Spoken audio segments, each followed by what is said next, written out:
Welcome to the show, man. Absolutely. Thanks so much for having me. Dude, I am really excited. So there's something, my audience has heard me talk about this before. I feel a moral obligation to get people to look at cryptocurrency, Bitcoin specifically. And there's a famous saying, I'm almost certain you've heard it before, which is poor people spend, the middle class save, and then the wealthy invest. And this is what's going on in cryptocurrency. To me, seems like the first time where the average person, whether you're poor, whether you're middle class, doesn't matter. You can actually front run the investor and use, whether it's Bitcoin or something else, as that investment vehicle. Talk to me about the breakdown here in the US of people that invest versus don't invest. Yeah, so one of the easiest ways I find to talk about Bitcoin is just talking about the legacy problems and kind of what the average person does, and both from those that are successful and those also that are not successful.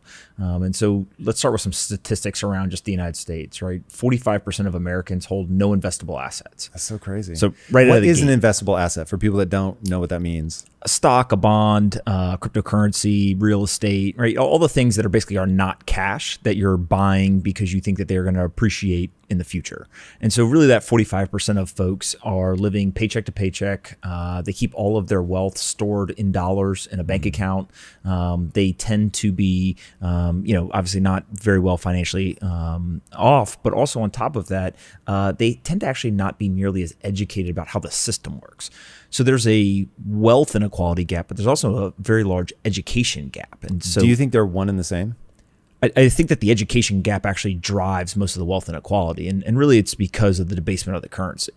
That's interesting. So we'll get to debasement of currency in a second. I've made a statement that I expected to be more controversial than maybe it's become, which is, so I worked in the inner cities a lot. Yep. So I have seen firsthand up close intelligence be evenly distributed. So they can process raw data very quickly. Like You're hanging out with them, you're like, okay, you're poor, you come from a long line of poverty, and yet you're incredibly bright. Like, I am confused now as to why you haven't, been able to achieve escape velocity and get out of here.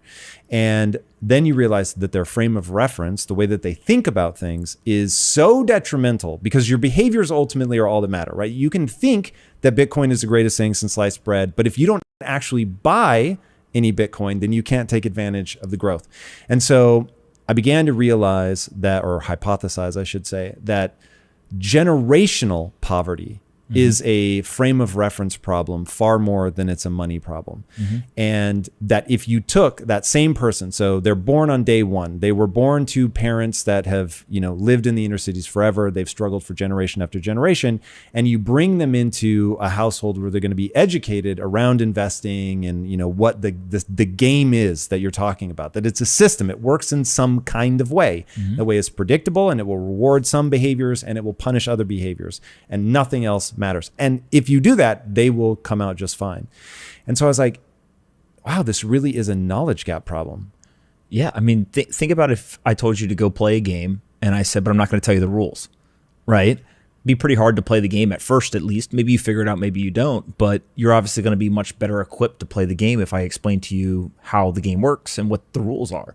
And so if you think of money or finances as a game, there's really one key rule that everyone has to understand, which is the dollars will be worth less in purchasing power terms over a long period of time. That's not a negative towards the dollar. That's not a positive towards the dollar. It's just that is a fact. And we call it inflation.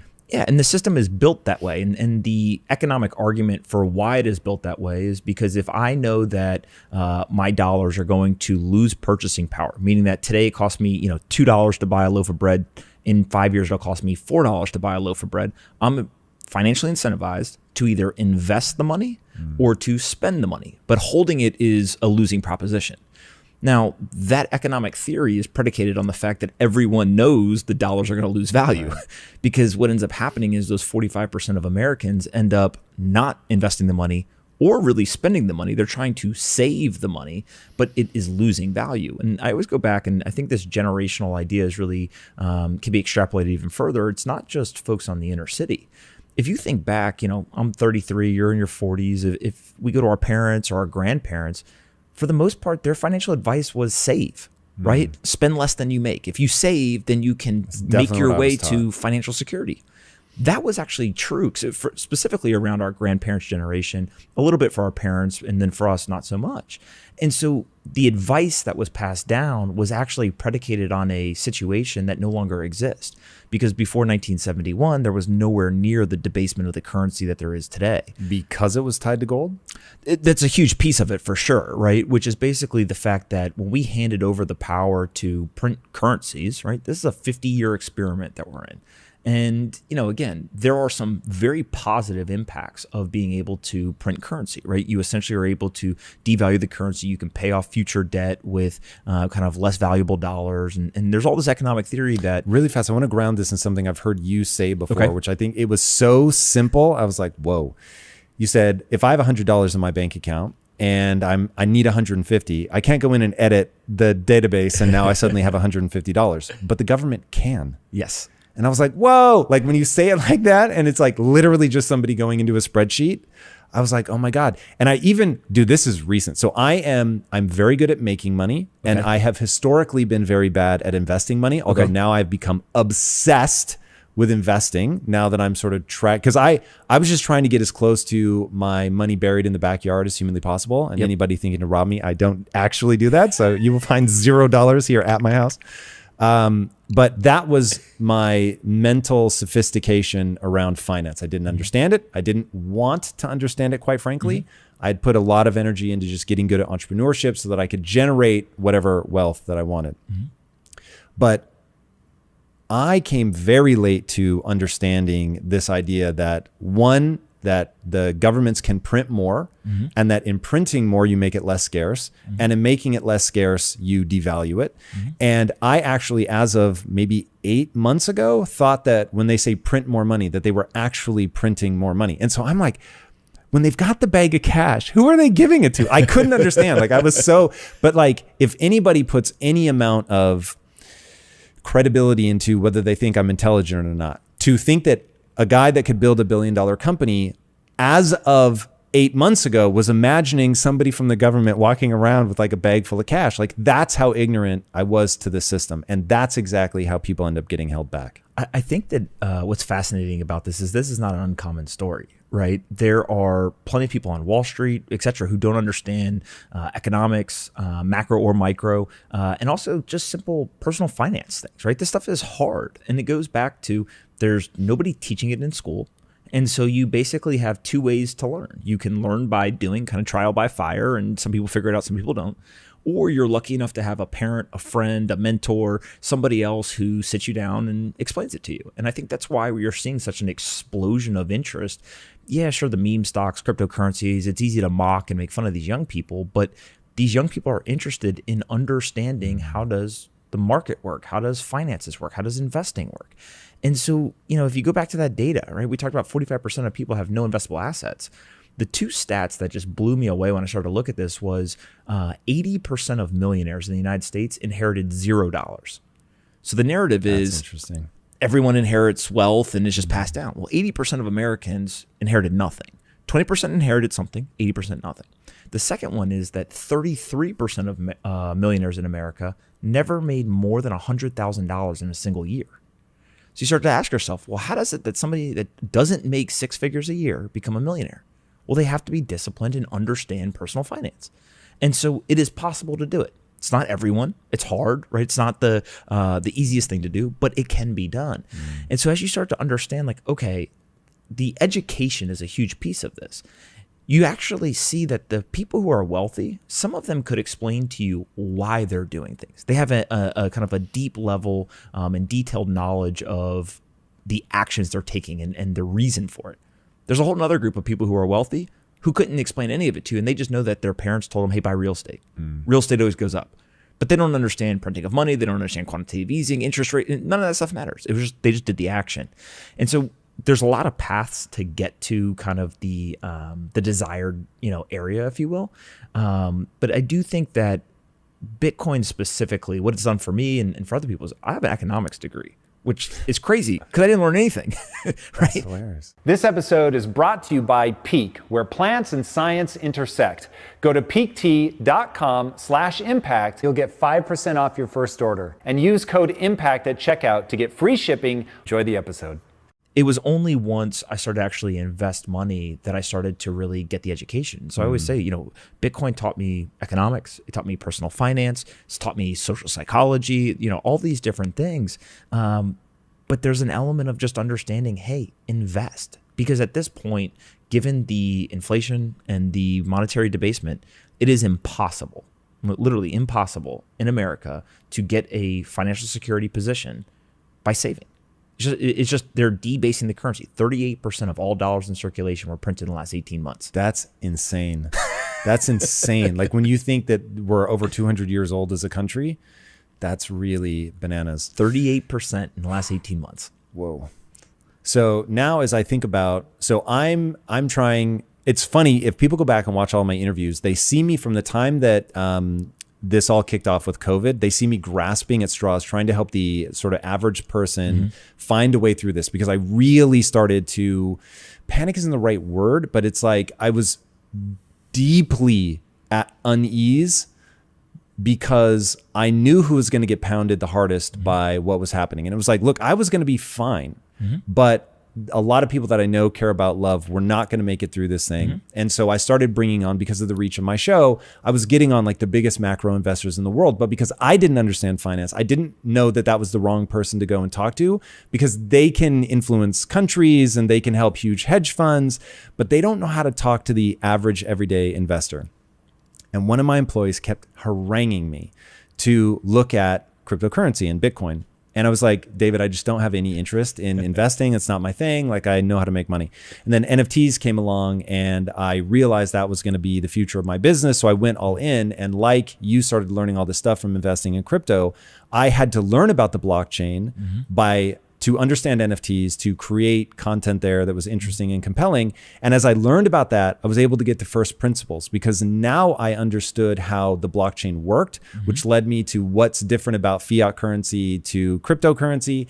And then all of a sudden you're like, wait a minute, are you fucking kidding? This is what's going on? Like, they can just print money at will. That's insane. That also, when you start thinking about, so one thing that's always enraged me, and this sends me back to my days when I was young and broke, and I would have, let's say, $19 in my bank account, not joking, and they won't let you take it out because there's a minimum that you have to have in your account, or there's like $20 minimum at the ATM. And so I'm like, hold on, I'm not going to be able to go like get a meal right now because of banking rules. So I've developed this just like internal rage over banks acting like my money is their money. And so now, like, seeing how it's hard to get your wallet set up, admittedly, but once you like get on the rails of cryptocurrency, of how easy it is. And so that's really been eye-opening and game-changing. Now I think we have to get to, all right, you have to get to those first principles to form a thesis, and then you can invest based on a thesis. So I want to talk about the thesis around Bitcoin. We'll stay specific to that, because I know, do you call yourself a Bitcoin maxi? No, so I think there's a separation between, there's monetary component of this, and then there's like a technology or like a corporate component of it. The monetary part, you have to be a maximalist, right? You're a fiat maximalist. If you're a US citizen, you get paid in dollars, you save in dollars, you invest in dollar denominated assets, you pay your taxes in dollars. So you're a fiat US dollar maximalist. When it comes to monetary assets, everyone in the world is a maximalist, because that is what you denominate your wealth in, right? Very, very rarely does somebody say, hey, 50% is in this currency, 50% is in this currency. And so from a monetary standpoint, definitely a Bitcoin maximalist, because I think Bitcoin is the only one that has an opportunity to actually kind of ascend to global reserve status and end up being the superior monetary form. But when it looks at the technology, I think that there's going to be massive competition on that. So if you look at the technology side of it, where you're not talking about monetary asset, you're actually talking about a technology asset, it would be like saying you're an iOS maximalist, or you're a, Python maximalist, right? Depending on the language or the platform or whatever. So I think that you've got to be able to separate out and say, Bitcoin is competing with fiat currencies for store value, medium of exchange, etc. And really fast, fiat just means it's government backed. Just government backed, and basically they control it. So the key definitions here are a fiat currency versus, let's call it, sound money. All sound money is basically something outside of the system and something that people can't create more of. So gold is a analog version of sound money. It's a physical form of sound money. Created by stars exploding. When I heard that, I was like, God, yeah, that really is an interesting way to think about why it's scarce. Yeah. And Bitcoin is a digital form of sound money. And so you can compare the sound money to the fiat money. And, it becomes pretty clear pretty quickly to people is like, okay, one is completely abundant and can be created at will. 38% has been created in the last 18 months versus one that nobody can create more of. Well, I don't need to know much else other than that to know which one's going to end up being more valuable. And so if we look over the last 12 years or so, Bitcoin's purchasing power, and all purchasing power means is how much does it cost to buy, a good. The purchasing power has appreciated. It's increased. So all of the expenses around you, all the physical items that you buy have gotten cheaper and cheaper. So it used to cost me 1 Bitcoin to buy a loaf of bread. Now it might cost me 0.0001 Bitcoin to buy a bread. Okay, that's pretty interesting. The dollar's the opposite. Right? It cost me more dollars to buy the bread. So everything's getting more expensive around me. And so ultimately... Dude, hold on. Like that's so basic and so game-changing to understand. So you've done a mental switch where you now denominate emotionally in Bitcoin, aka Satoshis. And I haven't yet. So as I see the price fluctuate on Bitcoin or whatever, I get excited. Well, the funny thing is I get excited in either direction. When it goes up, I'm like texting my wife, yo, in the last 24 hours we just made. And she's like, you have got to be kidding. I mean, it's crazy. Yes. Now, when it goes down, I'm texting her like, yo, we're going in hard. Like we're buying this dip. So, but it's really, really interesting. Do you mind saying again, the cost of loaf of bread compared to dollar versus Bitcoin? So if I denominate my life in dollars, and let's say I buy a loaf of bread today and it's $2, 5 or 10 years from now, that loaf of bread may cost me $3, $4, $5, depending on the rate of inflation. If I denominate my life in Bitcoin, and today, let's say that it cost me 1 Bitcoin for a loaf of bread. In the future, it will cost me less than 1 Bitcoin. So it'll actually become cheaper for me to buy because every asset, when you think of price, it's denominated in a currency. So a stock, right? When I ask you what is Amazon's stock price, you're telling me one Amazon share over how many US dollars. And that's how we get to the actual value. And so when you start to think about that, look at the stock market. The stock market from 1971 to today is up and to the right. It's a perfect 45-degree angle. Oh, God, I know what you're about to say. When you denominate it in gold, it's down since 1971. Nuts. If you denominate it in Bitcoin since 2009, 2010, it has crashed aggressively. Bitcoin has been the best performing asset, but that's because it's denominated in dollars. And so ultimately what we're watching an entire generation of people wake up to this fiat currency kind of fiasco. And there's a famous, I think it's Henry Ford quote where he said, if people understood how money worked, there would be riots in the street before morning. And it's simply, again, it goes back to that education gap. And so the 55% of people who hold investable assets, whether they understand why or not, they're actually benefiting from this. And so it's important to remember that I don't think there are nefarious or malicious intentions or, let's screw people at the bottom of the totem pole. In fact, sometimes it's actually the exact opposite. But the system is working as designed. It's a feature, not a bug. And the reason why that's important to understand is because the system is not going to change, right? You and I are not going to be able to convince anybody to do anything different. They're going to do what they're going to do because that's the way the system is built. But what you can do is you can change the way that you're positioned. So you have a choice. I can either suffer at the hands of this system, or I can flip around to the other side of the table and I can benefit from the system. Every single rich person understands how to benefit from the system. Hold assets, not a currency. Don't hold the dollar, instead hold the assets. Because that's one thing, it's to hold an asset that you have a reasonable belief is going to go up in value over time. And one thing I want to go back to, so you said, all right, the cost of the loaf of bread is going to take less and less of the Bitcoin that you own. That's a prognostication, right? You're hoping that that is true. But one thing I want to point out is the things that you're looking out into the future and saying that the bread will cost more dollars is backed historically. So it's simply you looking backwards and then carrying that out forwards. And the same is true of Bitcoin, yes. Is that you're looking at the historical performance and projecting it forward. It's not like you're just making that up and being hopeful. And that is where I think this starts to be important, is one, to recognize everybody has to do their own research. You have to figure this out for yourself. You want to understand it to the point where you're not thinking in analogy, you're thinking from first principles. So you understand how the game works. You're, emotionally rioting in the streets, as Henry Ford predicted. But yeah, I think that's an important thing for people to understand. This isn't hopium.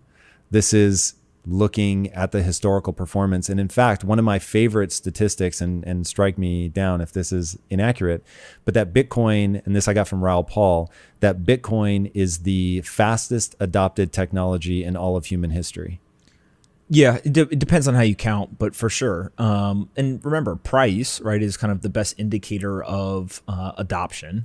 If you have a fixed supply asset and demand for something or adoption for something goes up, the price has to continue to move upwards, right? Just more and more people want this scarce asset, and so the price goes up. Bitcoin was the best performing asset over the last decade. So now, all people talk about is the volatility. Well, volatility actually, and this is like where you get a little bit more in the weeds, can be very good for a portfolio. So there's this data because you have potential massive upside. Yeah, so there's two kind of ways to think about volatility. We think of volatility when it's talked about in the mainstream media as a negative thing, right? Oh, it's volatile, it's volatile. Well, if something goes up in value, it's volatile to the upside. If it goes down in price, then it's volatile to the downside. So volatility isn't good or bad. It's just, is it going in your direction or not, right? If you're short an asset and the asset goes up in price, you hate volatility, right? Because you want it to go the other way. So volatility being not good or bad is important because you want it to actually be volatile if it's going in your direction. The second thing is, I think that this data may be, I think it's 2015 to 2020. And don't quote me exactly on the dates, but there was a 5-year period where if you invested in a 60-40 global portfolio, 60% stocks, 40% bonds, you got a 7.2% annualized return for 5 years. It's about average where we've seen it over the last few decades.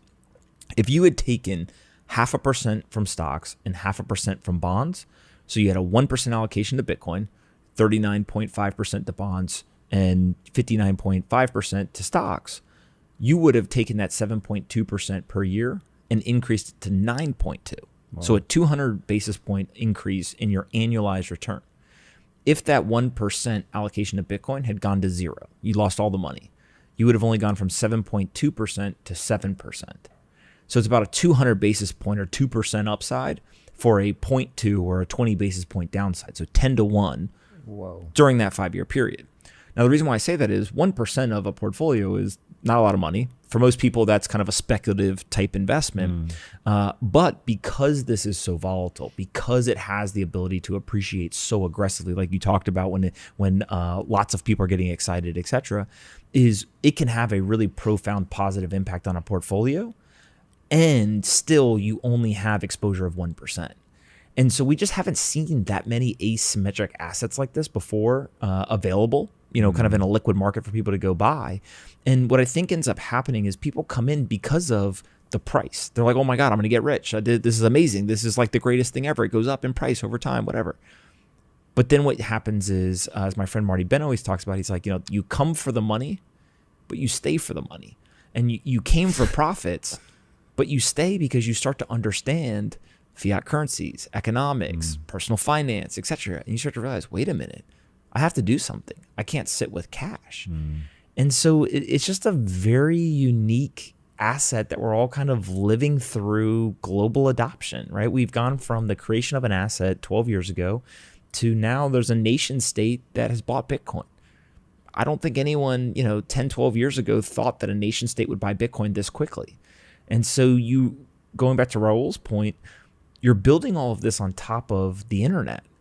And so the internet adoption happened on top of the telephone lines and kind of the connectivity we had. So it had a certain rate limiter to it. It could only grow as fast as we had, communication infrastructure.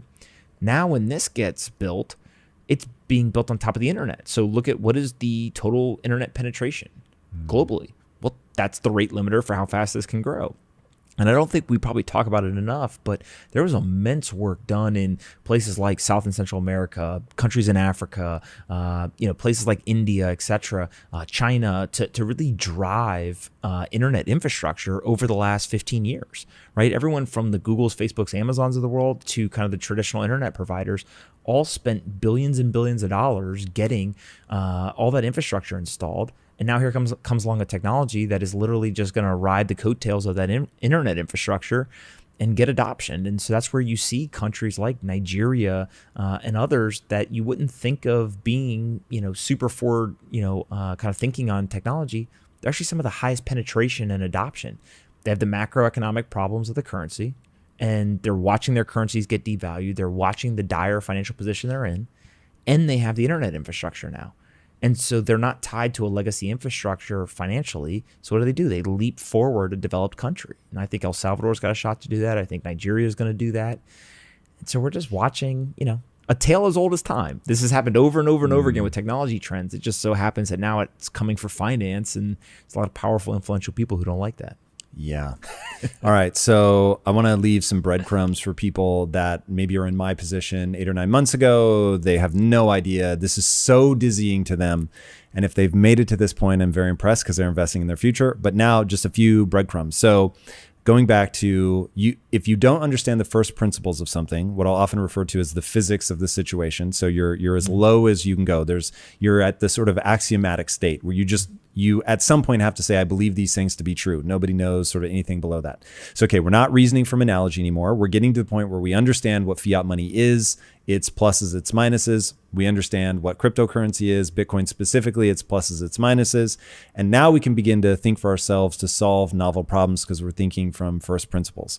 From that, they're going to form a thesis. And I'll lay out my thesis, be great for you to lay out yours. And I'll explain why I'm not afraid of price volatility, why in fact I get excited in either direction. When it's going up, I'm like, oh my God, I'm getting richer. This is amazing. And when it's going down, I'm like, I can buy more. Now, the reason that I want to buy more is the following. I believe this is one of my axiomatic statements. So there's nothing below this one.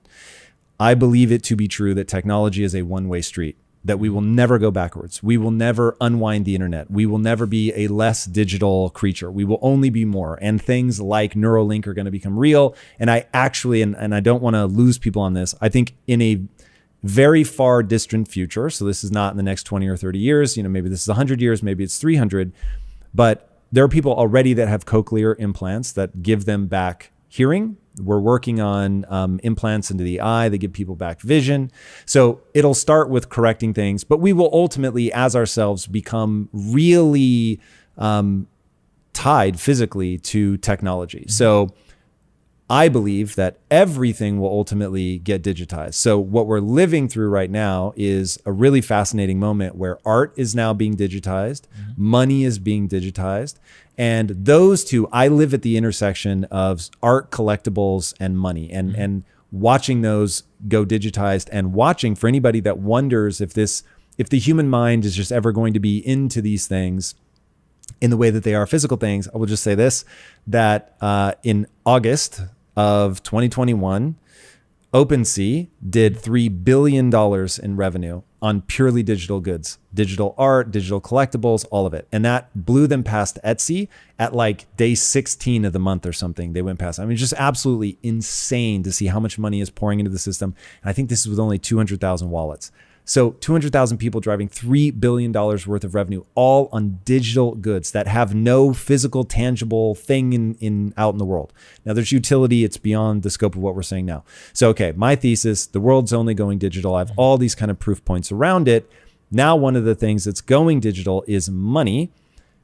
Bitcoin in particular has a really fascinating feature, which makes it what you call sound money. And that feature is programmatically, it can only ever produce 21 million of these units. Unlike gold, which for me, and I don't know if you'll agree with this, my mind got wrapped around it immediately when it was like Bitcoin is digital gold, because I understood what gold was meant to be. I was never going to carry it around and shave some off to buy a loaf of bread. Like it's a thing that I store somewhere else that we all agree. And yes, it only has value in that we agree it has value. It only can be created when stars explode and that rains down on the planet and gets embedded into, the bedrock of the earth. And so we have to go and dig it out. But we dig it out at a rate roughly 2% a year. As economic incentives go up, we dig out more.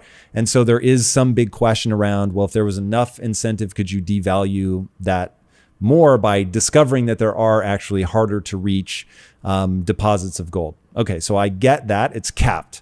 There's only 21 million units. Therefore, as long as we all agree that that thing has value, it becomes sound money, as you say, because there can never be any more of it. So the more I can get now in this sort of early phase where it's sort of a secret in plain sight, and which is how I feel every time I buy it. I'm like, why are people selling me this? Like, this is crazy, because I have sold exactly 0 Satoshis. So I keep having a number and I'm like, I can't wait till I have, more than this and more than this. And because my thesis is technology is a one-way street, we will never go backwards. Money as a value is going digital. The number one front runner is Bitcoin. When the price goes down, it's better for me because I can buy in. And there will come a day, I think, where the predominant trajectory, even in the relatively short term, will just be up, up, up. So it doesn't make sense to even get excited as the price goes up, because it's just almost sad that I can't buy in more at that, the earlier rate.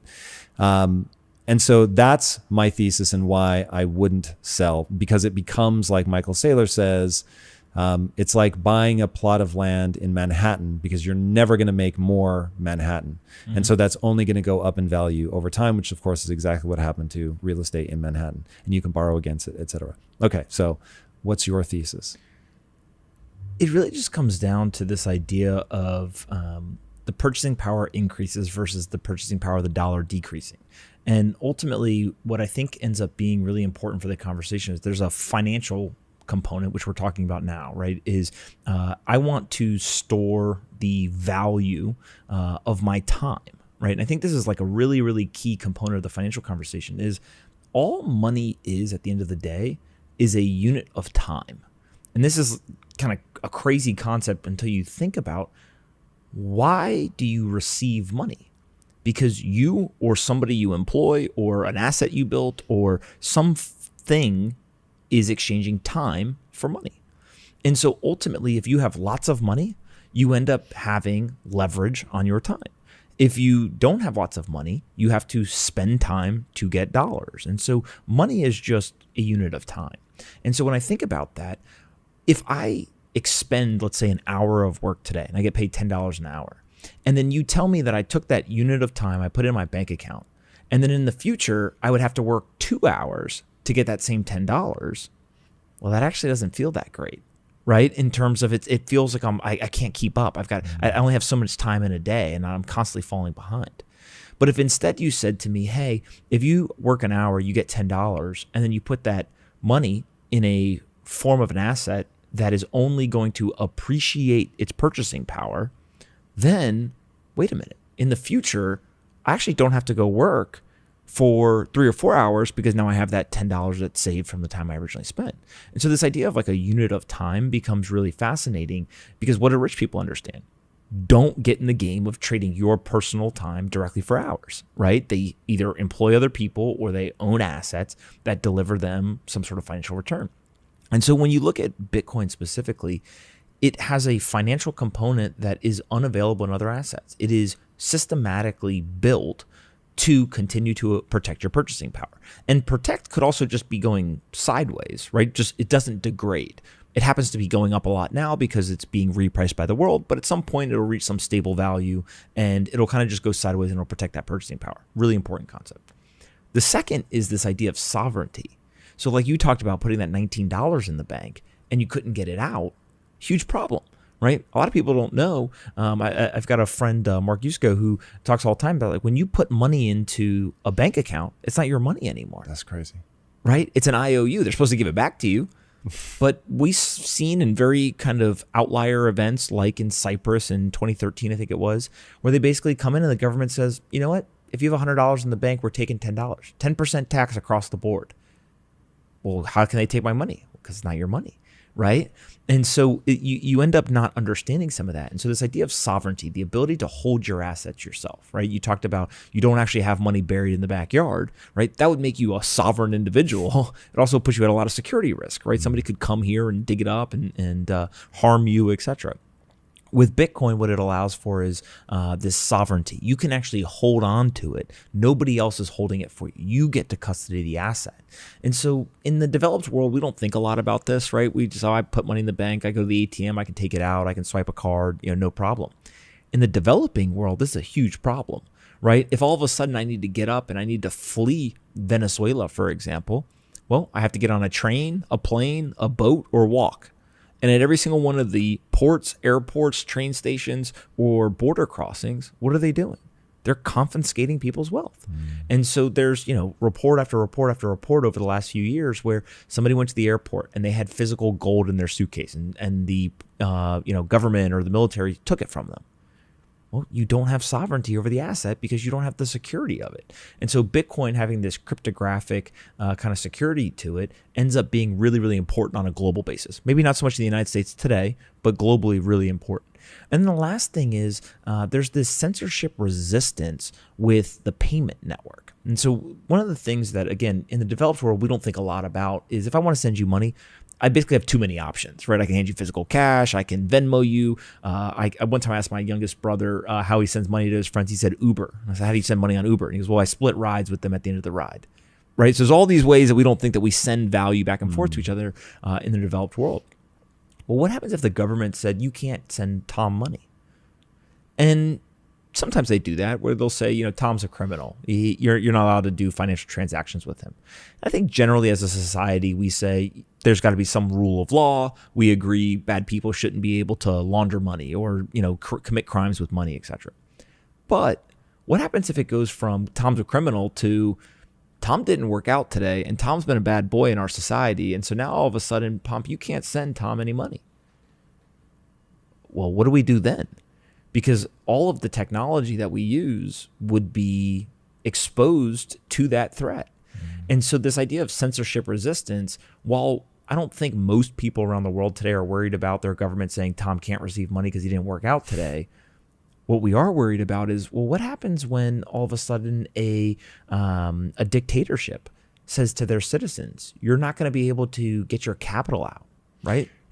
I'm actually a little more worried maybe than you are. So I am not a very controversial person by nature, but watching some of the controversial people get shut down where like Stripe is like, we won't even process your payment account. There are ways to really fuck with people. Now, here in America, it gets a little scary. I usually don't go too far down this rabbit hole only because you end up in this weird world where everyone becomes a conspiracy theorist real quick. But, in the last 18 months, a lot of the conspiracy theorists were just early, right? They ended up being right about a lot of things. And it's unfortunate. It's not always that situation. But I do think that we are headed towards a world where we're understanding the more power that you give to governments, the more that they encroach on personal freedoms, individual liberties, etc. And the most extreme examples everyone can identify, and I think generally in the developed world, we point our finger and shake it and say, they shouldn't do that, right? But when you look here in the US, it's always that could never happen here. And I don't think that there's people who fundamentally believe that it's going to happen tomorrow, because it's usually this like slow degradation of freedom. But if all of a sudden they shut people down from Stripe, okay. Well, there was just a guy who was in politics who Chase Bank shut down his account for reputation risk. This isn't somebody who was, out saying crazy conspiracy theories, whatever. Definitely politically controversial, whatever. But I think if you and I had to sit down and make a list of all the people who get, financially censored or censored off social media, it's usually kind of the fringes of society, right? It's the people who, if I went home and I talked to my mom, she'd be like, that person's a little crazy, right? These are people who are just involved in politics. And so I think that at some point you have to start to ask yourself, do I want to risk even being exposed to a system where it could happen?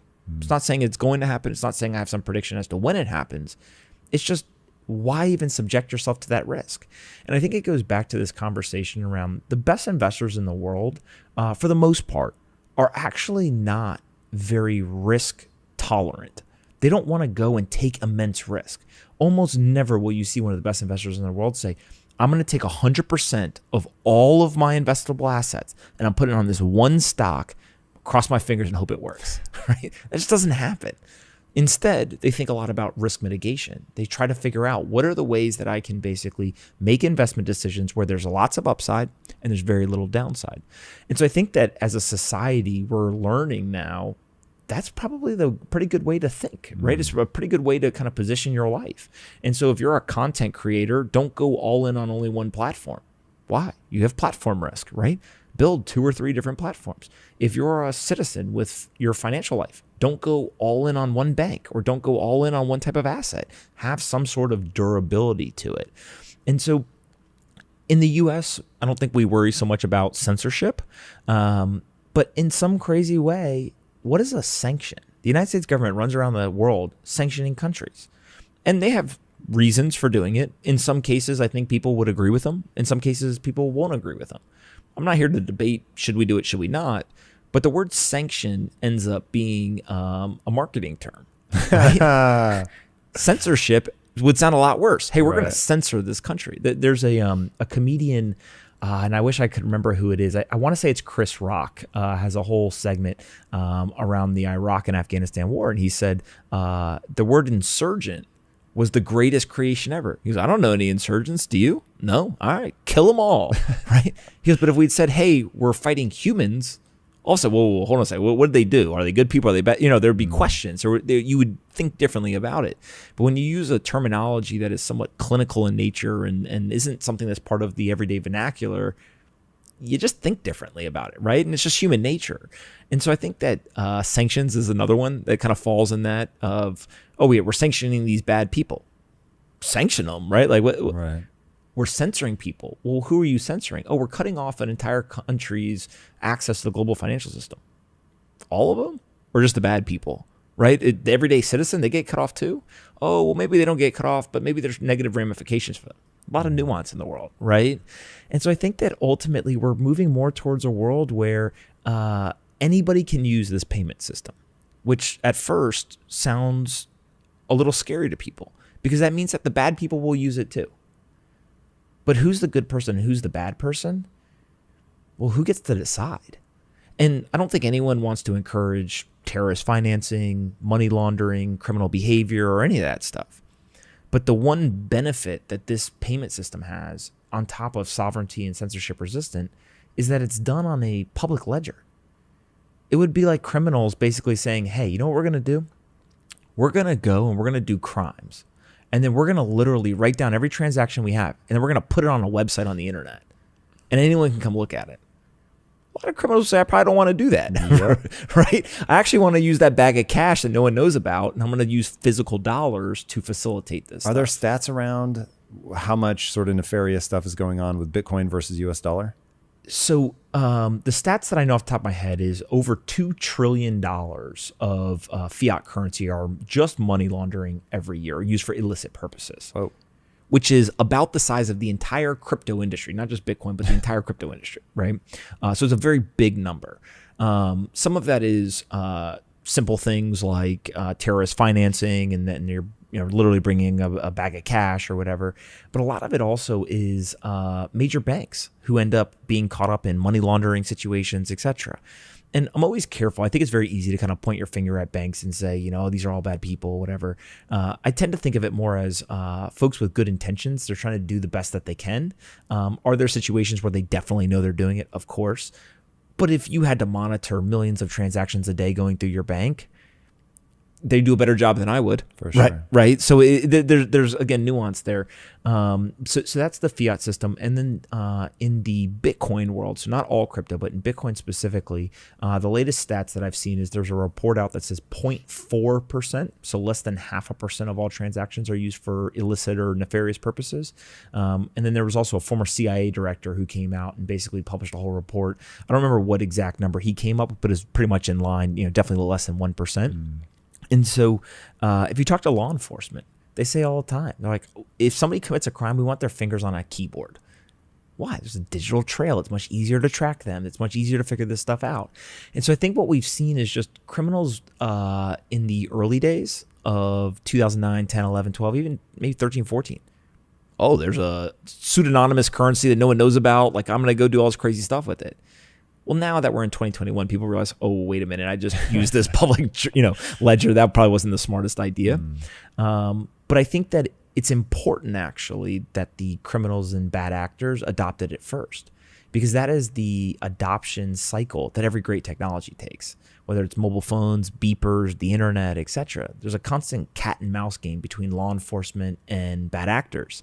And so what are bad actors constantly doing? They're looking for new innovative ways to use technology to get away from or obscure law enforcement from catching them. And so criminals are actually usually the first adopters of new technology, which again, doesn't make people feel good, but if you go back and you look, it's a historical pattern. And so the fact that they were first, and then we got kind of the first adopters from a technology standpoint, and then we started to get more of the mainstream, and now it's estimated that more than 100 million people globally use this stuff. It's kind of like goes back to your... Is that high already? Oh, yeah. I mean, Wow. Coinbase alone, I think they report now that they've got, if I remember the number correctly, it's like 58 million registered users. Just one company, and they're not even the biggest exchange, right? In the month of July, 1.2 million new users came onto the Bitcoin blockchain. So not Coinbase, not any exchange or wallet, the actual blockchain itself. You can see on chain new entities, and 1.2 million new entities came online, which is the fastest it's ever grown in a single month. And so what you have is you have a fixed supply asset that now you've got the most number of entities ever joining in a month. Of course the price goes up, right? Like, fixed supply asset demand goes up unless you think that supply demand economics are invalidated. The price has to move to accommodate everyone. And so it's just a fascinating asset that I think ultimately those that embrace it early will end up benefiting from. And a lot of times as I kind of go down this path, talking about the criminal behavior and you talk about the public ledger, you talk about the adoption, people get uneasy. They don't like change, right? Humans hate change. But just like the internet, right? Imagine if we had sat here in the United States and we had said, this internet thing is kind of crazy. It's a decentralized, open thing. Anyone that has an internet connection can kind of join and participate and get information. Anonymously. Do all this stuff. You know what? I don't think the U.S. should participate. You know why? China. China's going to benefit. And North Korea is going to use the internet too. And Iran, those bad people, they're going to use the internet as well. So the U.S., we're going to sit this one out. Well, people did do that. North Korea did that. And North Korea would suck to live in. Right? It's just they cut their people off from a very important technology. And so when you think about that from an open payment system, right? The idea of an open payment system is so foreign to us because of the system that we live in. But anyone in the world can plug into this open system and send value to anyone else without asking permission. If we sit here and we say, you know what? We shouldn't participate because there's some other country or some other organization that's going to also benefit from it, we're actually likely to be the ones that get hurt the most by those decisions. Instead, we should do what we do with the internet. Internet's going to be a thing. The United States is going to be the leader in the internet.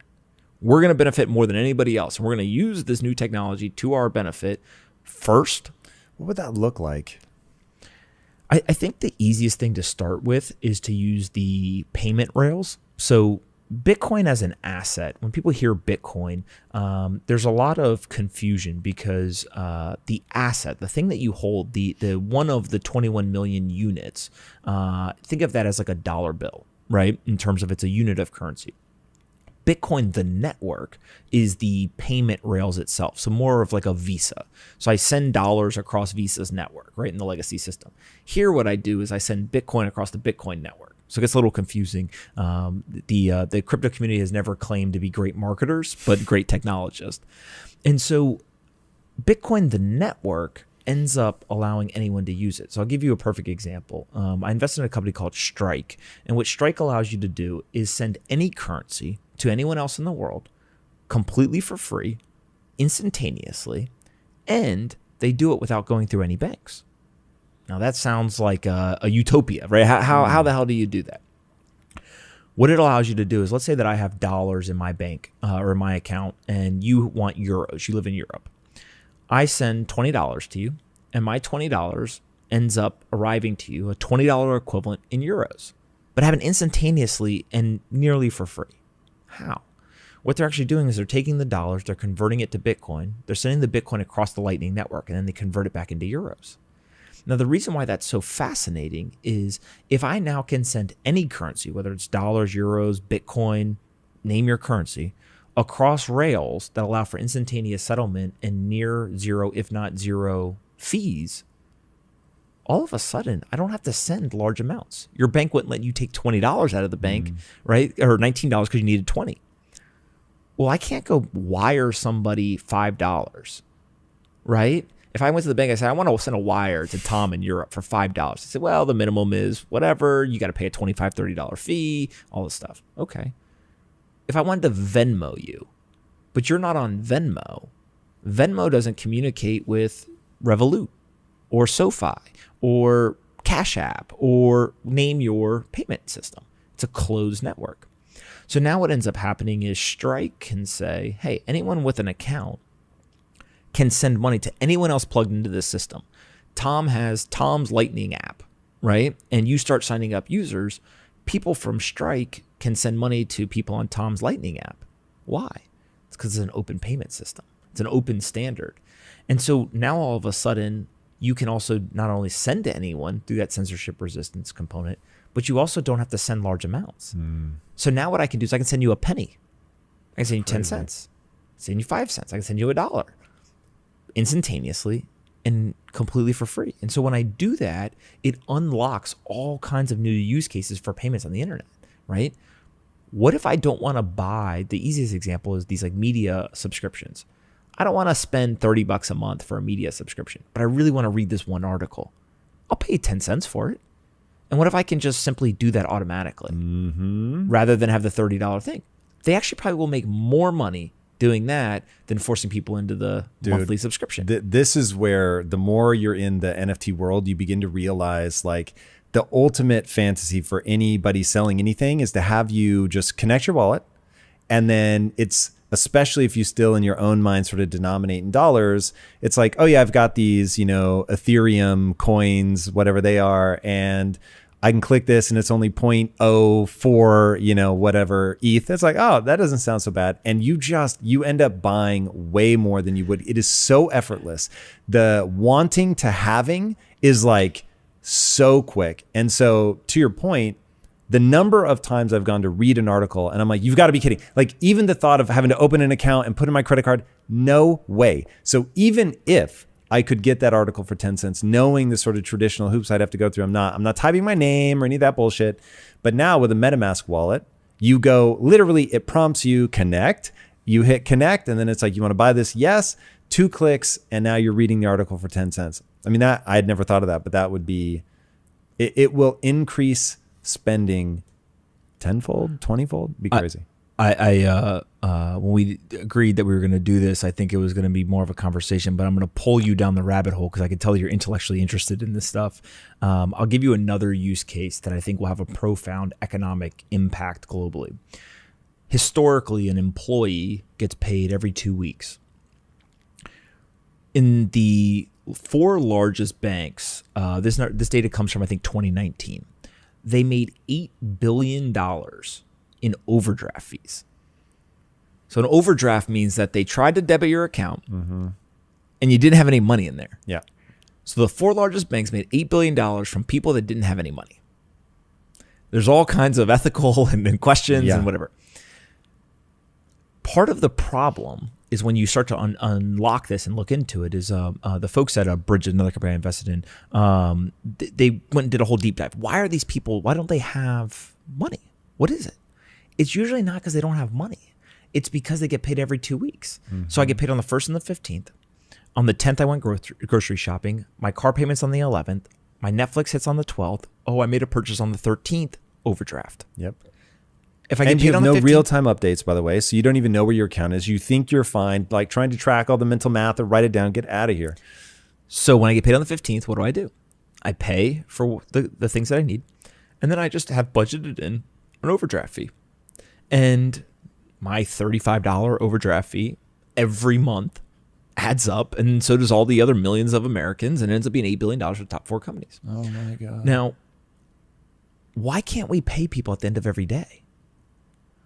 Why, when you leave work today, don't you get paid? Why does it only once, or twice a month? Well, it's a technology problem, right?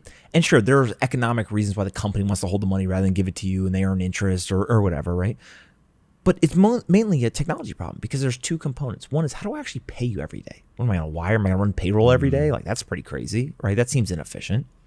And two, how do I keep track of it? How do I do the accounting around, well, did Tom get paid? Did he actually get it? Yeah, okay, he got it. All right. Who didn't get paid today? Who didn't come into work? Okay, we don't pay them, whatever.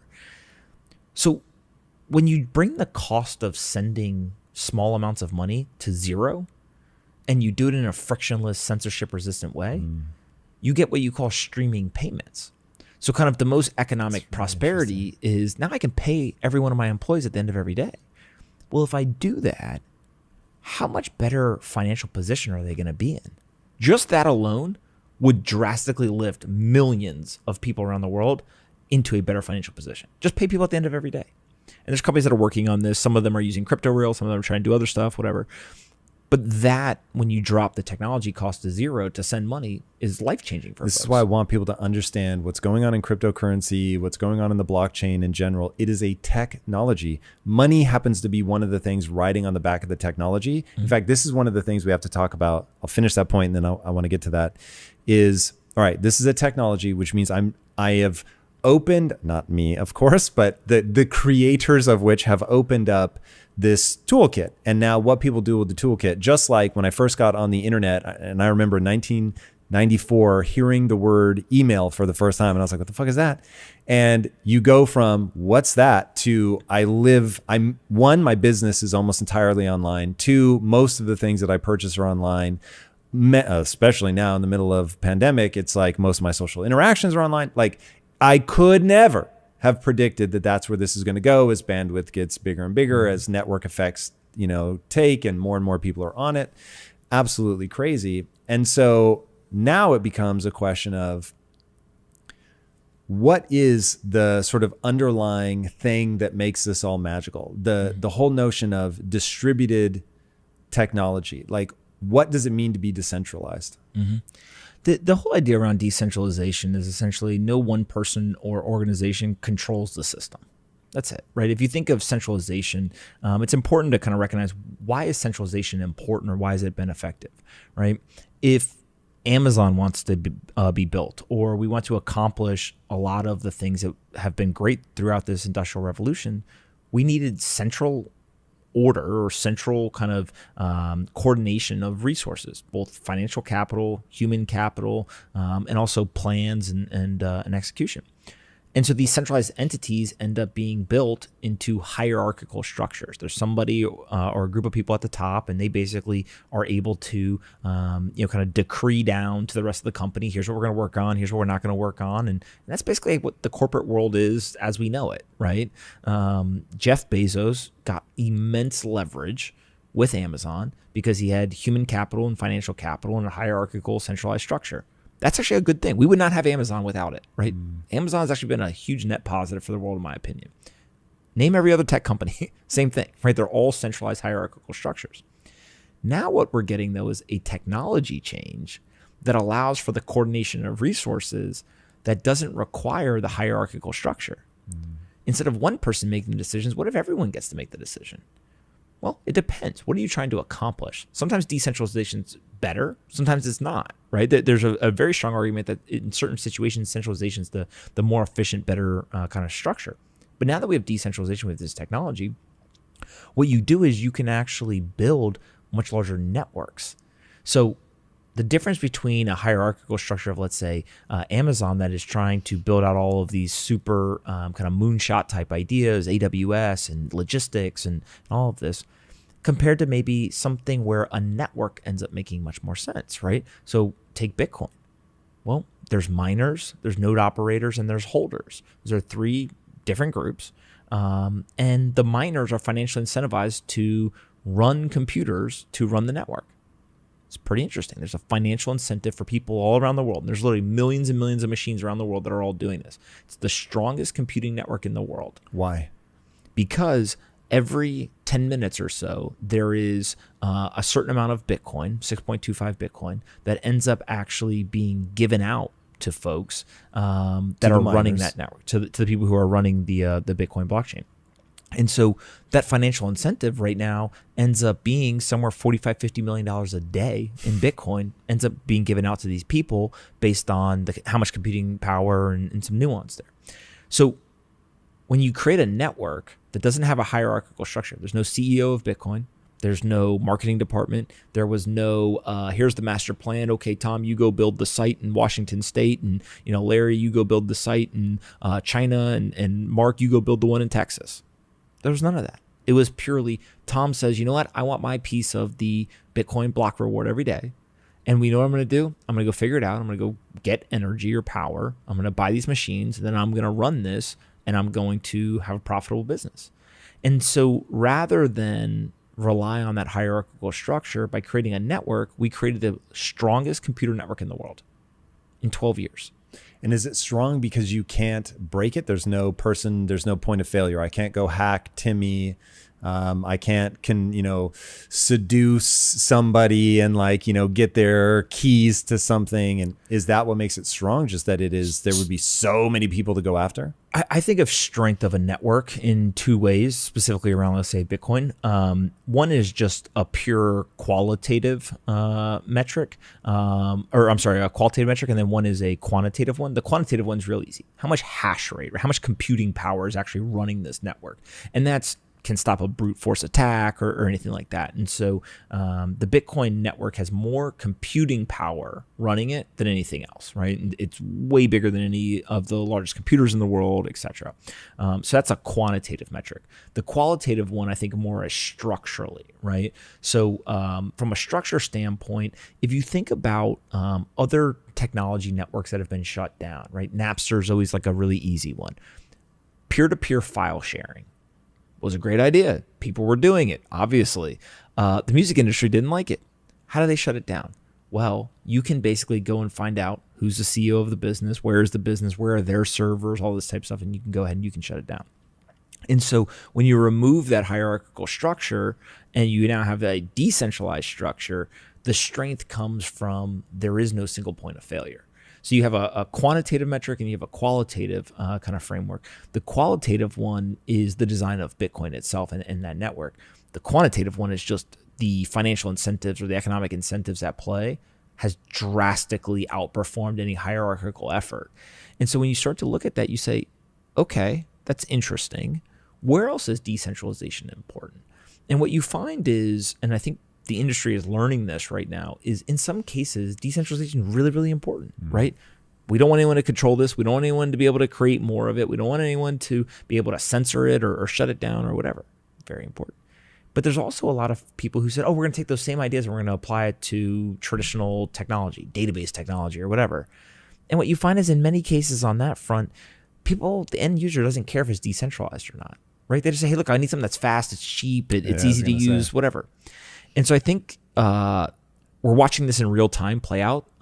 Some things that are decentralized don't need to be. Some things that are centralized need to be decentralized, right? So I think that's ultimately one of the most interesting parts of this industry moving forward is just what ends up getting decentralized and what is actually better off being centralized. And the market's going to decide, right? Like one of the things I think through my career from an investing standpoint is when you're a little bit younger and you're just starting out, you want to be very much of a, I call it like a market predictor, right? I saw A, B, and C, and so that means D, E, and F is going to happen. Maybe. Right? Almost like the younger, the more naive and the more arrogant you are, like the more you have confidence that that's going to happen. As I've gotten older and just gotten more experiences, I don't want to be a market predictor. I want to be a market observer. Just tell me what the market's doing, and then I want to go. Your goal is to react fast? It react fast, but also what you can see is the market is the ultimate referee, right? Is Bitcoin valuable? I have a personal opinion. You have a personal opinion. So does millions of other people. No one's individual opinion matters. The collective opinion of the market matters. Peak Tea is your daily antioxidant powerhouse. I cannot emphasize enough the importance of gut health for your overall health, immunity, and energy level, and basically every other function in your body. My wife Lisa is fanatical about her gut health, and we're always looking for ideas to help. Fermented tea can be incredibly helpful for gut health. That's why you have to check out Peak Tea's fermented pu'er tea. Peak Tea's fermented pu'er tea is wild harvested from rare 250-year-old tea trees and naturally fermented with prebiotics, probiotics, and antioxidants to nourish a healthy gut microbiome. And it's a great kombucha alternative without the sugar, flavorings, or artificial sweeteners. One of our Impact Theory team members has tried Peak Tea, and he especially likes the Pu'er Green. The flavor is fantastic, and it's become part of his breakfast routine. It's also a great way for him to naturally stay focused and calm during a busy day. Peak's fermented Pu'er is more powerful and concentrated in antioxidants than any other type of tea. Pu'er green tea is the holy grail of tea to support a healthy immune system, cellular health, sustained energy, and focus. And the Pu'er black tea is fully fermented to support healthy digestion and healthy weight management. Peak's cold extraction technology preserves antioxidants at maximum potential, and it's triple toxin screened for contaminants commonly found in tea. Peak's revolutionary tea crystals dissolve in seconds using cold or hot water with zero prep or brewing required. And their tea packets fit right in your pocket, so they're the perfect fit if you're on the go. Go to peaktea.com/impact and use code IMPACT at checkout. You'll get 5% off your first order. Free shipping, and that's PIQUETEA.com/impact. There's a reason that Peak has over 15,000 five-star reviews. Try it for yourself risk-free with their 30-day satisfaction guarantee. You'll either love it or get your money back. With over 20 delicious award-winning flavors, you are sure to find the one you love. That's peaktea.com, again spelled PIQUETEA.com/impact. You'll get 5% off your first order. And use code IMPACT at checkout to get free shipping. Enjoy the episode. When you look at, let's say, Bitcoin, for example, I could talk to somebody all day long and they could tell me Bitcoin's not valuable. The best retort to that is it's $1 trillion asset that has tens of millions of people around the world holding it, and it does more transaction volume than some of the card networks. Sure, maybe it's not valuable, right? But like probably nothing. Yeah, but the market has determined that that is valuable. And you just work your way through the assets, and what you find is asset after asset that some group of people think isn't valuable. Well, the market's decided it has value. Now, you could argue that the market is wrong or mispricing it or whatever, and there's arbitrage opportunities, etc. But ultimately, I think that we're really bad at predicting the future. And so the more that you can be a market observer rather than a market predictor, you start to just understand crazy stuff happens. I want to really differentiate between the two. So if I'm a market predictor, I'm trying to say because of ABC, then D, E, and F are going to happen. As a market observer, I'm just saying D is happening right now. And so therefore I know what to do in this moment based on the fact that D is happening. And if, Q starts happening, then I'm going to go and adjust my strategy based on Q. I'll give you a perfect example. So I do a lot of early stage investing, right? And when I'm looking at early stage opportunities, there's two different types of investors. Some investors look at a business and they say, okay, you want to build, a company that builds some kind of widget. I think that widget market is going to grow bigger. I think that you should do A, B, and C. I think, right? And they come at it very much from here is how I see this happening, and therefore I'm going to make my investment decision on whether your plans line up with how I think the world is going to move in the future. That is a market predictor. You're predicating the investment decision on the prediction of what you think is going to happen in the future. And I did a lot of that early on. Some of them worked, some of them didn't. Over time, what I became is a market observer. Is this person intelligent? Do they know how to solve problems? Are they a clear thinker? Do they think from first principles? Do they have traction in what they're building, regardless of whether I think it's a thing or not, right? There's a lot of people using it. And so what you start to do is you start to become more of an observer. And it grounds you much more in like humility from an investing standpoint of saying, I don't know what's going to happen in the future. Could be bullish, could be bearish, could be somewhere in between. But what I do want to see is I want to see the trends. Things that are in motion stay in motion. And so if there's tons and tons of users flocking to something, who cares what my opinion of the future is, right? There's plenty of companies that I think were really stupid. Like imagine when somebody came in and said, hey, we're going to create a company and we have air mattresses in our kitchen and people are paying us to stay there. And we think everyone in the world is going to have an air mattress in their kitchen. A lot of people are like, that sounds insane. Like that's never going to happen. Because what are they doing? They're being a market predictor. But also along with that pitch was, by the way, there was a conference this weekend. And at that conference, we had 6 people, pay us to do it. And so people are doing it. If you're more from a market observer, oh, that's interesting. Did you do it another weekend? Right? The questions you ask are different. It's less about where's the world going, and it's more about show me that the observations that I have available to me today that this is working or that there's something here. Yeah, in the NFT market, you see that in a big way. Do you mess around with NFTs at all? I was very, very early to NFTs, and it's not very popular in some sectors of this industry, specifically with Bitcoin maximalists, et cetera.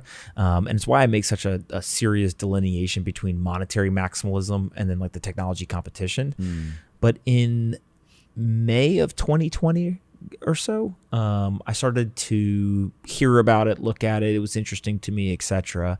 And the more that I dug into it, I realized I was like, this is the same argument as to Bitcoin versus gold, right? The digital version of something is always bigger than the analog version, right? So the physical version. Is that just your gut says, or is there... Name one asset that you can think of where the physical version is not bigger than the digital version. I can't. And you have just put words to something that I feel, but have never had words. That feels so true to me. That's why I'm so hyped about Bitcoin and Ethereum and NFTs. Is like, dude, my brain switched over to digital so fast on artwork, I can't tell you. So there was actually, I found myself, somebody wanted to send me something, and they were like, oh, I want to send you, I forget what it was, a painting or something like that. And I, in my heart, was like, oh man, if it was an NFT, I would fucking love it. But I'm like, the physical thing, thank you, that's so sweet. It's, oh my God, so kind. But go ahead and keep it. It's weird how fast that happened. The thing, if you just go down the line, so the easy examples are shopping, all that type of stuff. Taxis, Uber. The reason why most investors missed Uber as an investment opportunity is they compared Uber to the total addressable market of the taxi industry. Well, that was actually the wrong analysis. That's really interesting. Because the digital version of taxis ended up actually not owning any cars. And it was a market expanding technology because it didn't just eat taxis. It didn't just eat black cars. There are millions of people in the United States who are young, who don't own a car, and they Uber everywhere. How many people in Manhattan own a car? Well, most of the young people, they just Uber everywhere or they use public transportation, right? And so what ends up happening is the opportunity or the addressable market expanded drastically with a digital version of the analog. If you look at gold's market cap's about 10 trillion. Bitcoin today is 1 trillion. I fully believe that Bitcoin is not only going to drastically eclipse gold's market cap, but it'll be a market expanding technology. If you ask me right now how to go buy gold, I couldn't tell you. Agreed. I'd have to call a broker or go on a website or, and I'd have to figure it out. I don't know how to do that. Myself and most digital natives know exactly how to buy Bitcoin. And so you look at that, now bring it to art. The art market, depending on how you count or whatever, $1 trillion or less, right? The digital art market, you just said it. OpenSea did $3 billion in transaction volume in a single month. It's crazy. And so why is Bitcoin better as a global store of value than gold? Why is the digital version better than the analog? Well, one, there is a digital component to it, meaning that anyone in the world with an internet connection can sign in and immediately start to transact in it. So there's an accessibility advantage. Two is there's fractionalization. I don't have to buy a full Bitcoin at $45,000, $50,000. I can buy a piece of a Bitcoin. Three is that I can carry it around really simply on my phone, right, or on my laptop, rather than lugging around physical gold. So there's a portability advantage to it. And then you start to look at it from a storage cost, et cetera, right? There's a whole bunch of advantages, digital version versus the physical version. What happens with the digital art? It's the same thing. More accessible, more divisible, more portable, all this type of stuff.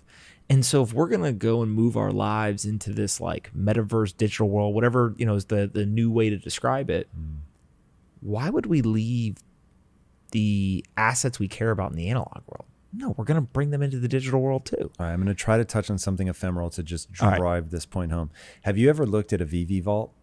VV Vault? No, Yeah. What is that? Okay, this is so crazy. So Vivi is a collectibles company that's partnered with like DC, Marvel to do, but their NFTs look like actual collectibles. So it looks like a toy, it looks like a statue, like they're going out of their way to sort of literally just digitize the collectibles industry.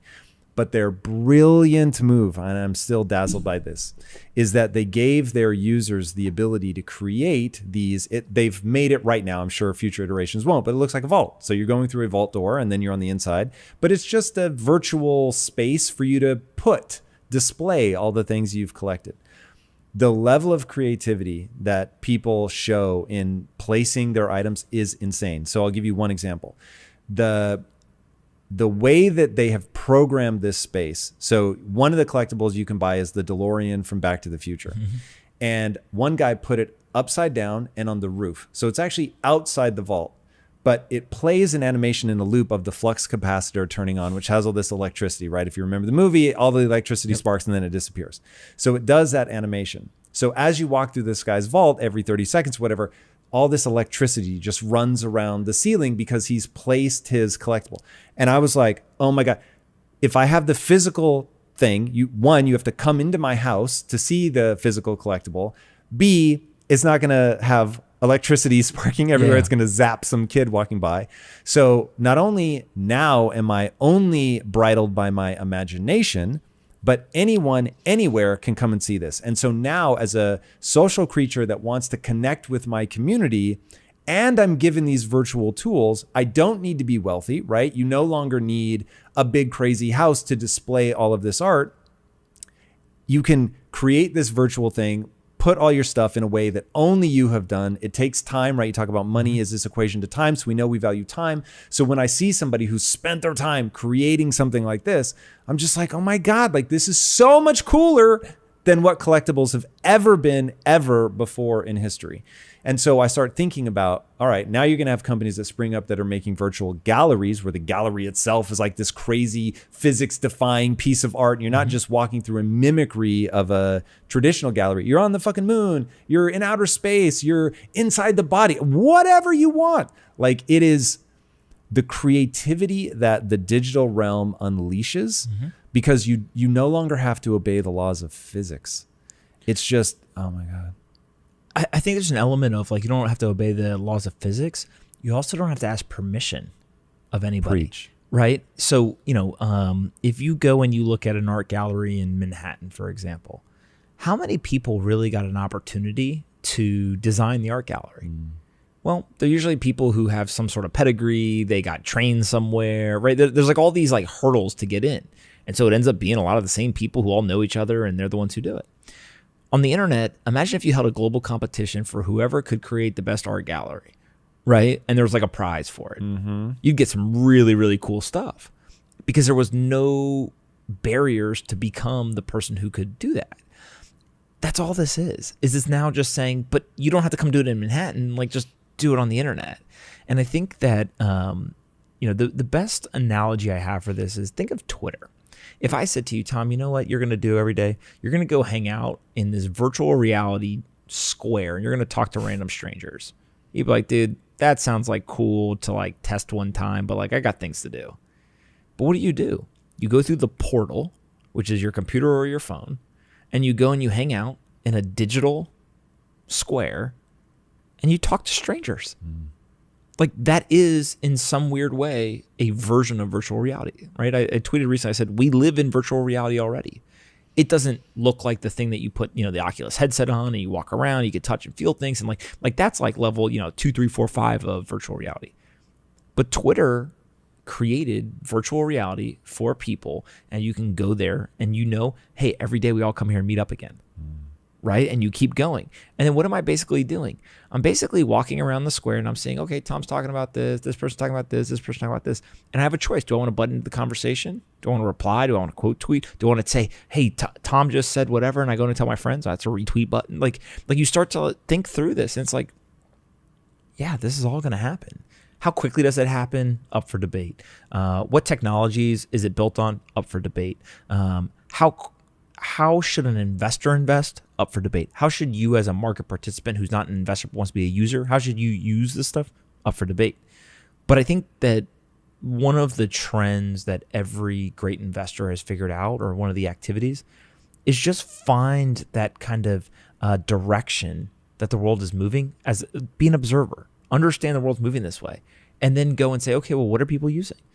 To your point about observing it, to not judge it. So one of the things the NFT market has taught me is that, in fact, I wrote my rules. They were tongue in cheek when I wrote them, but I think I should publish them, is that everything you think is cool is going to go to zero, and everything that you think is dumb is going to moon. And I've just seen that play out over and over and over again. It's really hard to predict what other people are going to think is cool, because it's really a moment is created. Energy is orchestrated somehow through this. It's not an invisible hand, because there are some people that are really good at it, but they can get the energy moving towards a project for whatever reason. Like, I don't know if you paid attention to what happened with Loot. So the guy that I consider my king of alpha, David, he sent me a tweet. Like, I was about to go to bed, and he was like, hey, Tom, this thing called Loot is popping off. Look at it. I looked at it and I'm like, this is white words on a black background. This doesn't make any sense. And I was like, but I know this industry. And if people believe that this is like new, fresh, exciting, that at least for a moment, there's going to be this influx of attention. Now, that moment could be 10 years. That moment could be 10 minutes. I have no idea. But I'm getting better and better at sort of arbitraging some of these things. So I bought 2 of them. And then a couple days later, if you owned them, you got an airdrop of basically their token.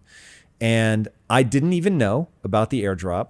And the same guy, David, was like, hey, Tom, because you bought 2, you've been airdropped this stuff, but you actually have to go pull it out of the contract directly. And so I'll show you how to do it. So here you go into Etherscan, and this is how you do it. And I got it, and I got my 2 bags of gold. And as of that day, that thing, so I bought the ones that I bought, I think I bought it, I can't remember if it was 1.9 ETH for the original Loots or 0.9, but it was in there somewhere.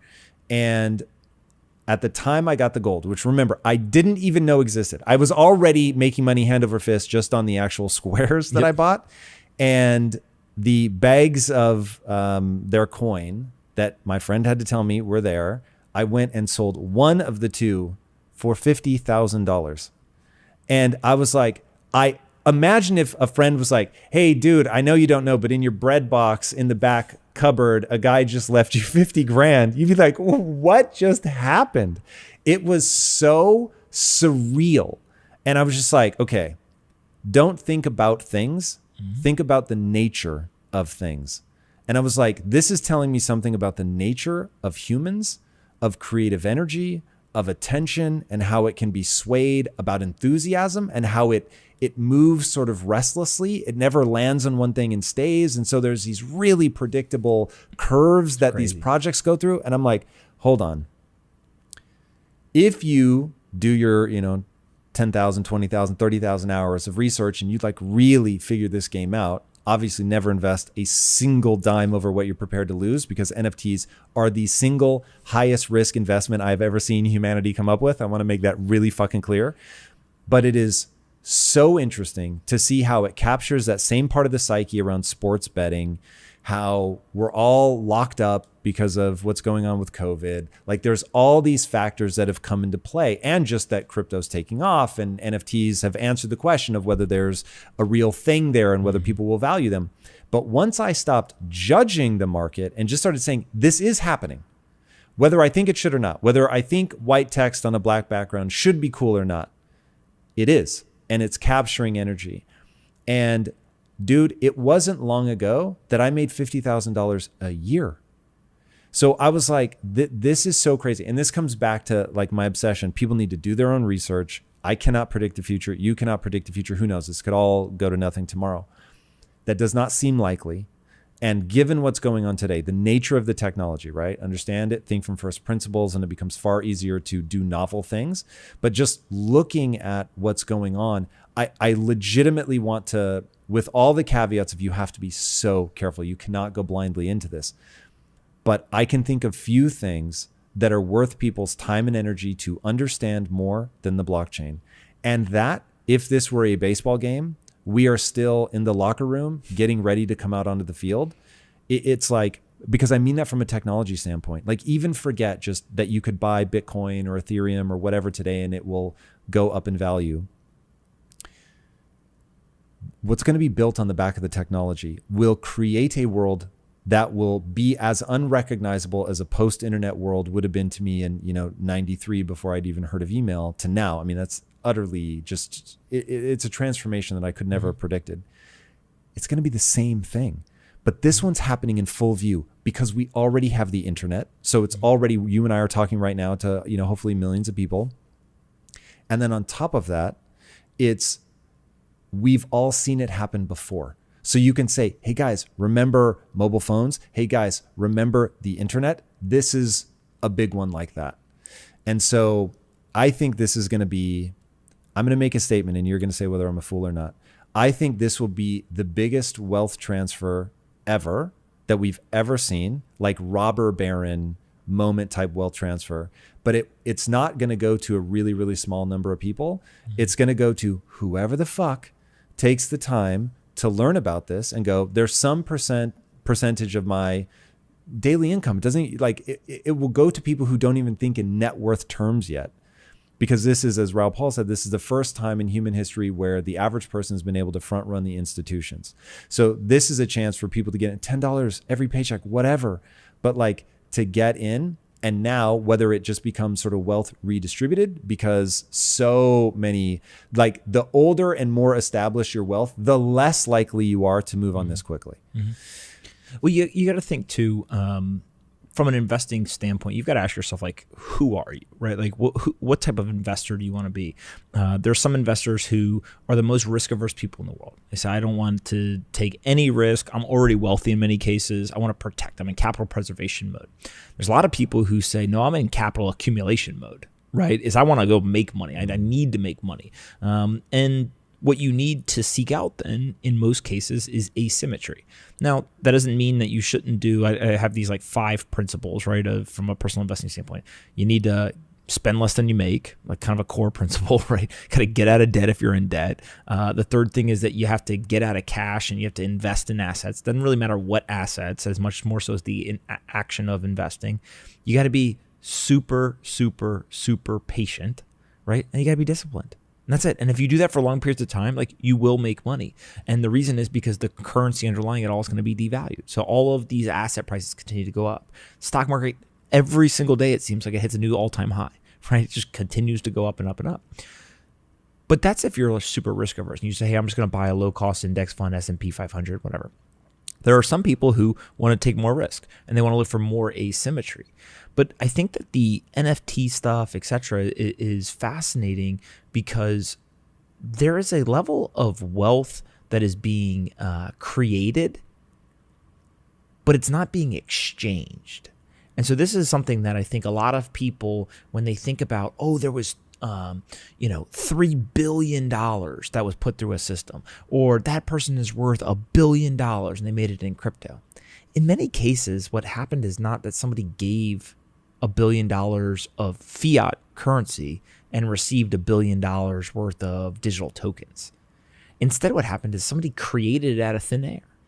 And so now all of a sudden you have all these tokens that are worth a penny, and they start trading, and one trades at 2 pennies. And next you know, now that market cap of the asset is now 2x, right? It's no different than companies. So for example, when Jeff Bezos starts Amazon, right? He says, hey, my company is worth X dollars. You can buy shares at, Y price. Okay. As the company accrues value based on all these valuation metrics that people have, eventually the company is worth, $1 trillion. And you're like, well, did $1 trillion get paid to you? No, I don't think Amazon's ever made $1 trillion in cash, but the equity value, which has accrued value over time, ends up being a really big opportunity. And so it's fascinating for me to watch people like, take a Jay-Z as kind of the quintessential example. You can see over the 20, 30 year period, him wake up to and understand the power of owning equity. That's something that was created out of thin air that accrues value based on a certain number of valuation metrics. And if you're the one holding the asset, you can actually drastically increase your personal net worth and the value and cash, et cetera, that you have. A lot of that's happening here as well. right? Is somebody's buying something. You bought the loot, which is, kind of this ability to play this game or participate in this community. And as more and more people wanted to participate, it became more valuable. And so it's no different than you buying a piece of real estate. More people want the real estate, and so the value goes up. Now you're buying this asset, and the value goes up because more people want it. Owning equity ends up being the greatest way to create personal wealth. Whether you're owning a cash flowing business, whether you're owning the equity of a payment system like Bitcoin by holding the actual asset itself and having financial exposure to it, you're owning the equity of real estate, of a community with NFTs, etc. It's all the same investment mechanism. Now, which ones accrue value, which ones don't, why should they accrue value, etc. If you are in a market predictor, kind of seat, sure, you can speculate based on what you think's going to happen, what you think's not going to happen. If you're in the market observer seat, you simply are saying, look, the loot game, I wasn't really into those types of computer games, etc. as a kid. My brothers and I were all playing Madden and, basically throwing the N64 controller at each other, halfway through the game, right before somebody 21'd each other, right? So to me, like, that's outside of my intellectual curiosity. But as a market observer, hell yeah, that's valuable, right? There's a ton of people who want to play this. There's a ton of people who are running into it. And so do I know if the price is going to go up or down or what? Like, all of that is almost secondary. And frankly, I don't think anyone can predict, as much as being able to observe the fact that, I don't know. I think the GitHub repository of loot in general was one of the most positive or was one of the most popular GitHub repositories last week. So crazy. On the entire internet. And again, does that mean that it's going to be worth tons of money? No. Is that a pretty good data point? There's a lot of developer activity? Yeah, right. Are there a lot of people who are talking about it online? If you go search on, Twitter in the tech community, a whole lot of people talking about it. Again, we've seen things tons of people talked about and ended up going to zero, right? So there's no one data point is the predictor. But I think if you sit in the market observer seat and constantly remind yourself, I do not know the future, but I'm willing to observe what's happening right now, you start to understand that there's corners of the internet that think weird things are valuable. And so if you can get out of the game of, I see these things, right? And I think, I'm like, that is weird. Why would somebody buy words on a black screen? I wouldn't buy it, right? So nobody must want to buy it. Well, no, I'm an idiot if I think that, right? Because what ends up happening is, as an observer, you have the humility to understand there's millions and millions and millions of people on the internet that want to do stuff I don't want to do. Okay. So you can choose to invest or not invest or whatever, but being aware of and observing what's happening, I think, is really important. And whether it's NFTs, whether it's games, whether it's something else, you start to just wrap your head around and say, man, this technology is creating two separate revolutions. One is a monetary revolution, which is Bitcoin, what we've talked about in terms of the fact that nobody can debase this currency. Anyone has access to it and has censorship-resistant payments, and it has sovereignty for those that hold it. That seems pretty valuable. $1 trillion market cap today, how big can it get? I don't know. But I think it's going to be bigger 10 years from now than it is today. Okay, I probably want to own some of that, right? That's my personal decision. The second revolution is this idea of kind of the digital realm, or the automation that it comes with all of this. And when you start to think about this, you say to yourself, man, there's a lot of people who seem to want to do this. Even if I think it's completely stupid, even if I think that it's literally the worst idea in the world, how do you argue with the market? And so I think that, there's folks who choose from like a maximalist standpoint to focus only on Bitcoin. And frankly, that's where I tend to spend most of my time, because the monetary revolution is much more intellectually stimulating for me, right? I'm intrigued by it. It's things I sit and think about all day and spend time on. But I got plenty of friends who think that's the dumbest thing in the world. They're like, dude, who cares, right? Like, look at this and pick your kind of other area to focus on. And so I think that it's really easy online to like get caught up a lot in this idea of one revolution is important and one's not, or vice versa. At the end of the day, it's, well, who's asking the question? And what we're watching here is every industry is going to be impacted by this technology. Yes. And so if you're into art, you should understand it, because it's coming to art, right? And likely the digital art, everything, music, all this stuff. Everything. The thing that is most fascinating to me about the entire thing, and I've been doing this now 5, almost 6 years. In the beginning, all the legacy players wanted nothing to do with this. And a lot of my time was focused on Bitcoin because that was really the only liquid true asset that they would even have a conversation about. All the billionaire investors, not interested. All the big Wall Street banks, not interested. All the institutional investors, not interested. Almost to a T, the best in the world have changed their mind. They continued to get new information and they changed their mind. And now some of them are the largest investors in the industry. And so there's a level of intelligence and intellectual humility it takes to get new information and change your mind. The people who haven't changed their mind, for the most part, not everyone, but for the most part, historically, they haven't been very good investors. That's interesting. And so they just have this rigid way of thinking. And regardless of the technology evolution, regardless of what happens in the market, they just have that rigid, kind of adherence to a framework. And so to me, like, that's been one of the biggest investing lessons is I talked to that guy. He wasn't like, he gave me a 12-minute meeting. He literally nice to meet you. I basically took the meeting because somebody else I know told me I should meet with you, but like, I got to go to lunch, right? To now you're a huge investor in this stuff and you're out and you're talking about it and you're explaining it to people, etc. In 2 years, what happened? Oh, you're not religious about your ideas. You're not religious about having to be right.